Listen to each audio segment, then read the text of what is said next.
Hello, grade 7.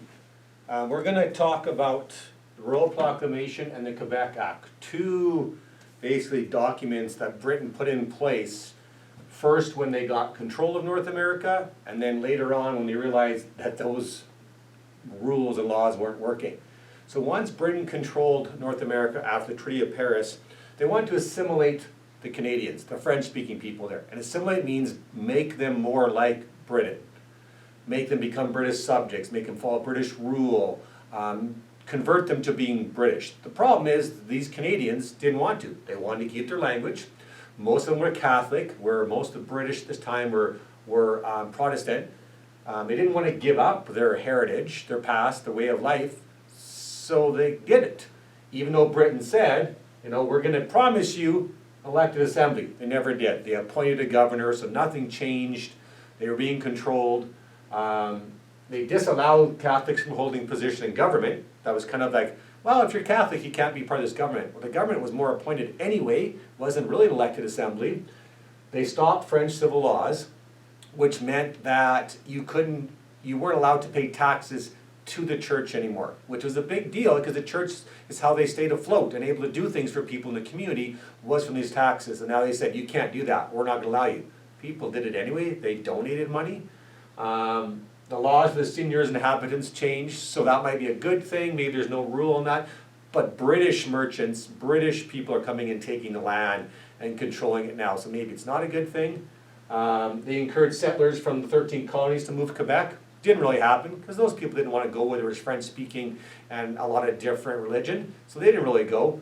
They did give the First Nations more territory that had been taken by France for New France. They called it Indian Territory because that's the word they used, which was wrong. So if you look at the map, on 164 you'll see that this land got really big and Quebec shrunk a lot from previous.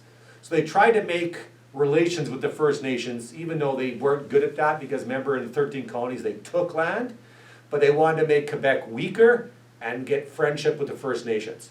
Now, this went on for years and nothing really changed. People kept living the life they weren't assimilating, they weren't following British rule, they weren't becoming British subjects, they weren't changing the language or religion. So the Quebec Act was established in 1774, mostly because the 13 colonies at this point are starting to rebel. There's a war. They don't want to be a British colony anymore. It's the American War of Independence, which we'll talk about in the next chapter. So Britain is looking for allies in Canada, North America. So they we need these French people to side with us if the 13 colonies want them to rebel. So they changed some of the rules. They basically went back on it. Now they're saying, oh, you can stay Catholic and practice freely. People were doing it already. Oh, Catholics can hold position in government.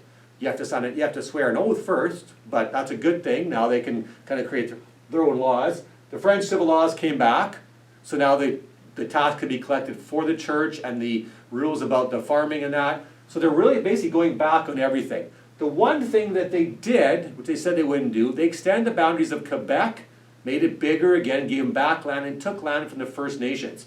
Well, here they said they wouldn't do that without consulting the First Nations. So now they're kind of getting one or the other. Here they made the First Nations more of an ally, and they kind of wanted the Quebec people to assimilate. Now they need the Quebec people to be an ally, and they're not really thinking about the First Nations again, which Britain did a lot. So they kind of went back on everything because times had changed. There was peace here. Now there's a little bit of war with their own colony, the 13 colonies, which becomes the United States. So now they need help from the people living around there. So they kind of went back on what they had first established because it wasn't working. So 163 to 167, read, look at the maps, kind of get familiar with it.